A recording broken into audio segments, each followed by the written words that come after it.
अस्सलाम वालेकुम जी, कैसे हैं आप लोग। उम्मीद है आप लोग जहाँ कहीं होंगे ठीक खुश और मज़े से होंगे। तो अल्हम्दुलिल्लाह जी हम लोग भी ठीक है, खुश हैं, मज़े से हैं। तो चले आज एक नया व्लॉग मैं आपके साथ शेयर करने लगी हूँ। ये वाला व्लॉग मैंने स्टार्ट किया था शाम को, लेकिन मैंने सोचा आपके साथ अपनी ना इवनिंग की रूटीन शेयर करूँगी। लेकिन चलें पहले तो ये वाला व्लॉग स्टार्ट करते हैं। और सबसे पहले तो आप लोगों से रिक्वेस्ट होती है, चैनल को लाइक करें, शेयर करें, उसको सब्सक्राइब ज़रूर किया करें। आप लोग सब्सक्राइब करने में बहुत कंजूसी करते हैं, कंजूसी से काम लेते हैं, तो प्लीज़ चैनल को सब्सक्राइब कर दिया करें। तो यहाँ पे मेरे हस्बैंड को आ रही थी नींद और हम उनको उठा के लेके आए थे, वो भी काम से आए थे, लेकिन जाना ज़रूरी था। वैसे तो हमारी जो होती है ना वीकली ग्रॉसरी की शॉपिंग जो होती है वो हम कर लेते हैं, लेकिन बच्चे छोटे हैं ना कुछ चीज़ें होती हैं, कभी उनके जूस वगैरह ख़त्म हुए हैं, कभी दूध, तो वो फिर हम लेने के लिए इस दफ़ा हम रेवे पे गए थे, क्योंकि रेवे के जूस मुझे बड़े अच्छे लगते हैं। इसके साथ ही ना मैं इस व्लॉग में आपके साथ शेयर करूंगी कि जो जर्मनी में पाकिस्तानी हाउसवाइफ होती हैं उनकी रूटीन क्या होती है और किस तरह की लाइफ गुजारती हैं। तो साथ ही ਜਿਹੜੀਆਂ पाकिस्तान च भैनां ਹੁੰਦੀਆਂ ਨੇ ना, ਇਹ ਵੀ ਸੁਣ ਲੈਣ ਕਿ ਜਿਹੜੀਆਂ ਕਹਿੰਦੀਆਂ ਹਾਏ ਤੁਸੀਂ ਯੂਰਪ ਚ ਗਈ ਆ ਕਿੱਡੇ ਤੁਹਾਡੇ ਮਜ਼ੇ ਨੇ। तो भी ये सुन लेना ਅਸੀਂ ਇੱਥੇ ਬਹਿ ਕੇ ਕਿੰਨੇ ਮਜ਼ੇ ਕਰੀਦੇ ਨੇ, ਕਿਸ ਤਰ੍ਹਾਂ ਦੀ ਅਸੀਂ ਜ਼ਿੰਦਗੀ ਗੁਜ਼ਾਰੀ ਦੀ ਹੈ ਤੇ कितनी साड़ी टफ रूटीन होंगी है, उन्होंने भी इस व्लॉग च पता चल जाएगा। है जी हम लोग रेवे में पहुंच गए थे, तो शाम को थोड़ा मौसम अच्छा हो जाता है आजकल, लेकिन दिनों तो बड़ी ज़्यादा गर्मी होंगी जे, बस गर्मी का तो तुसी ना ही पूछो। तो रेवे के साथ ही मैकडॉनल्ड था, तो इस वजह से फिर बच्चों को हमने सोचा यहाँ से आइस भी खिलाएंगे। तो है रेवे असी पहुंच गए, तो पहला तो साड़ी जंग शुरू हो गई साजे ना इतने पहुंचते ही। नहीं यासीन को बिठाओ, चलो इसको बिठा लो, चलो लीजा को भी बिठा दो, चलो बैठ जाओ इधर, जुबैर बिठा दो उसको, चलो इधर बैठो, नहीं इधर नहीं, इधर खड़ी हो जो, नहीं लीजा उधर नहीं, इधर चलो जी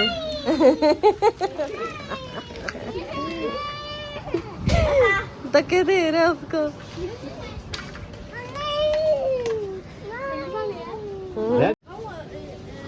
नहीं वो ले ली स्ट्रॉबेरी, ठीक है ना, अगर सारी देख लो पहले ठीक है, खराब भी वाली हुई तो निकाल लेना। ले कौन सा वाला लेना है? यासीन है, यासीन जो कहेगा वो लेंगे। डीश डीश वो वाला जुबैर है भी है, ओडा जे है उतना बेहतर नहीं लगता कि नहीं? अच्छा वो डिंगा ते सीधे ए सीधा ता ले आ जे गे, मिठा होया फिक्का होया फिर अभी है घर पे बेटा, पहले वो खत्म करो। चलो अच्छा, सबसे पहले मैंने सोचा कि आप लोगों को मैं अपनी और बच्चों की जंग दिखा देती हूँ जो हमारी हो रही थी। वो हर चीज़ फजूल में ट्रॉली में भर रही थी। मैं रेवे जो स्पेशल गई थी वो ये वाले जूस लेने के लिए गई थी, क्योंकि मुझे ये वाले जूस बड़े अच्छे लगते हैं, तो मैं इसलिए हम लोग स्पेशल रेवे पे आए थे कि दूध भी वहाँ से ले लेंगे और जूस भी, और जो थोड़ा बहुत फ्रूट खत्म हुआ है वो भी वहाँ से ले लेंगे। लेकिन तुसी बच्चों का काम है, कोई ना चीज़ों का कार ढेर लगा जे, ऐ चीज़ों के नाल ट्राली अपनी भर रहे सन। मैं साथ साथ निकाल के रख रही थी, तो वो कह रहे थे मम्मा हमें चाहिए, ये ख़त्म हो गई है जी। हम लोग शॉपिंग करके घर आए, तो घर आने के बाद ये मेरे हस्बैंड लेके आए थे आज फिर मैंगो आम लेके आए थे, और इस दफ़ा वो 2 डब्बे लेके आए थे। मैंने कहा भी तेन वहादा ना, पिछली दफ़ा 1 डब्बा लेके आए थे ना, इस दफ़ा 2 लेके आए थे, क्योंकि उन्होंने पता है कि बच्चों को अच्छे लगते हैं। खैर इन्होंने मैं सारे निकाल के टोकरी में रख रही थी, क्योंकि इनको मैंने फ्रिज में रखना था। तो है जी ये समेट रही थी सारी चीज़ें। तो वापस आ जाते हैं अपने, जो मैंने आपके साथ आज चीज़ें शेयर करनी है कि हमारी जो हाउस वाइफ है, हम लोग जो हाउस वाइफ है हमारी, कह रही हूँ जो हम हाउस वाइफ है हमारी जो रूटीन होती है वो किस तरह की होती है। अच्छा जर्मनी में जब भी हम आती हैं शादी के बाद, ज़ाहिर है जब हमने अपने मियाँ जी के पास आना होता है तो यहाँ पे हम आ तो जाती हैं, लेकिन जो सबसे बड़ा सानू मसला फेस करना पैंदा है ना वो लैंग्वेज का है कि ज़बान सीखन तो बिना इत्थे ज़रा भी गुजारा नहीं। फिर जी सानू टुटी भजी इंग्लिश आउंदी है नाल असीं काम चलाउण दी तो कोशिश करी दी है, लेकिन एंड फिर नकारा होकर बह जाइदा कि नहीं ज़बान सीखनी है।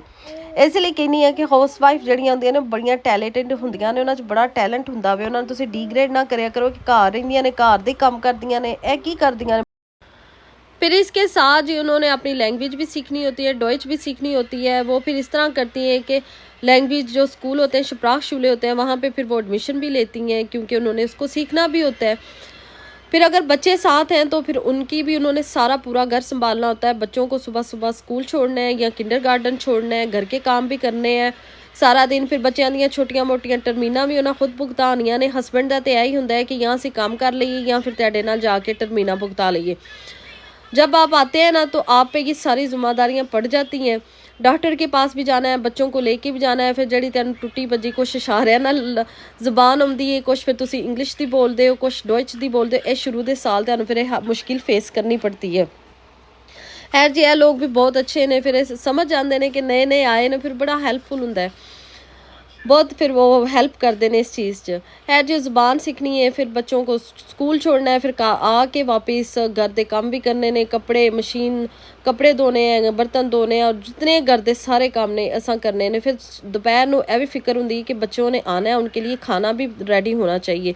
पाकिस्तान में ना ये फ़ायदे तो होते हैं कि आपको बाजियाँ हेल्पफुली मिल जांदियां ने, तुसीं उन्हां कोल बर्तन वाश करा लो, सफाइयाँ करा लो, कपड़े धवा ला लो, मतलब है तेनू बहुत सहूलत मिल जाती है। लेकिन इतने खुद ही तुसा सारे काम भी करने ने। फिर स्कूल का वर्क भी बच्चों को करवाना है, वो फिर नेट पे ट्रांसलेटर लगा लेती हूँ मैं गूगल पे, तो फिर वो भी करवाना होता है। फिर इसके बाद बच्चों को बाहर भी 2-3 घंटे के लिए लेके जाना होता है। फिर इसके बाद घर आके बच्चों को फिर असा घर लिए बर्गर भी बना के देना, बच्चों भी फिर खुश करना है, क्योंकि यहाँ पे हलाल फूड का थोड़ा सा मसला होता है, अगर मिलता है तो दूर मिलता है। फिर बच्चों को जंक फूड भी कोशिश करती है कि घर च बना के दें। फिर इसके बाद ये नेक्स्ट डे का भी शुरू हो गया था। मैंने कहा आपको बता दो, आप कहेंगे ये दिखा रात की इन्होंने इवनिंग की शुरू की है। तो यहाँ पे अब यासिन को भी रेडी करके भेज रही हैं। ये भी मेरा 2 दिन का व्लॉग था। ये फिर नेक्स्ट डे था यासिन की। ये मैं नए शूज़ लेके आई थी, ये किटा में हाउस शूज़ जाने थे यासिन के, तो उसको रेडी करके भेज रही थी। अच्छा, ये जड़ी गड्डी होंगी जो ना यूरोप च जर्नी जाके जहाँ पे भी जाएं, ये 2 टायरों के साथ चलती है मियाँ बीवी की। अगर इनमें से एक टायर ना आपके साथ चले तो हमेशा गाड़ी सारी ज़िंदगी अनबैलेंस रहती है, वो फिर सही तरीके से चलती नहीं है। इसलिए फिर इतने हसबैंड का तो काम है भी कि उन्होंने बेचारियां फिर काम करना होंगे, तो बीवियां फिर आउंदे ही एक महाज से खड़ियां हो जांदियां ने। फिर कार पूरे की जिम्मेदारी हर चीज़ वो संभाल लेंदियां ने, क्योंकि अगर फिर उन्होंने छोटी छोटी चीज़ से भी परेशान किया जाए तो फिर वो एक दिन भी काम ना करन तो बहुत ज़्यादा नुकसान होंदा है। अच्छा, फिर इसके बाद शाम को लाइब्रेरी भी बच्चों को लेके गई मैं, और फिर इनको वहाँ पे इन्होंने बुक अपनी लेनी थी, क्योंकि दोनों मेरी बेटियों को बुक्स पढ़ने का बहुत शौक़ है। तो फिर वहाँ से इनको मैंने लाइब्रेरी कार्ड बनवा के दिया था ताकि ये बुक वहाँ से ले आएँ। नई रोज़ ख़रीदती हैं, हर वीक पे तो इनकी बुक ख़त्म हो जाती है, फिर वो काफ़ी महंगी पड़ती हैं। तो यहाँ पर मैंने सोचा है कि इनको लाइब्रेरी का कार्ड बना देती हूँ। अच्छा, सारे दिन की इतनी टफ़ रूटीन होती है जो हम गुजारती हैं, तो मैंने कहा आज आपके साथ वो वाली जो दिल की भड़ास होती है ना वो निकालूं। तो आज का मेरा व्लॉग कुछ इसी तरह का था, उम्मीद आपको अच्छा लगेगा। इसके साथ ही जो पिछले व्लॉग में मैंने आपके साथ शेयर किया था कि मैं आपको बताऊंगी कि हमारा जो पानी घर के अंदर आ गया था उससे कितना ज़्यादा नुकसान हुआ है, तो वो मैं दिखा रही हूँ आपको। ये जो सारा वुडन था ना, ये सारा फूल गया, ये लकड़ी का होता है, तो ये पानी की वजह से ये देखें सारा ख़राब हो गया, जगह जगह से ना ये फूल गया, और इसको अब सारा नया करना है, नया बदलना है, चेंज करना है। तो यह भी सानू नवा खर्चा पै गया जे। तो इसलिए मैं कहनी हाँ कि इत्थे गड्डी जड़ी है ना वो इंज दी चलती है। ये जो जर्नी में रहती है ना हाउस वाइफ, उनको पता होता है कि उन्होंने किस तरह अपना हाथ जो है तंग करके बच्चों को भी उन्होंने लेके चलना होता है। घर से इन्नी इत्थे कोई हुंदा नहीं कि याशी हुंदी हो कि बड़ा जी पैसे ने तो यह चीज़ खरीद लो, नहीं। इतने हाउस वाइफ को हर चीज़ सोचनी पड़ती है। उसको ये भी पता होता है कि पाकिस्तान जाना है, वहाँ के लिए भी उसने बचा के रखने हैं अपने, हर चीज़ हर बजट उसने बनाया होता है कि किस तरह उसने चलता है। तो इसी के साथ मुझे इजाज़त दें, अल्लाह हाफिज़। और चैनल को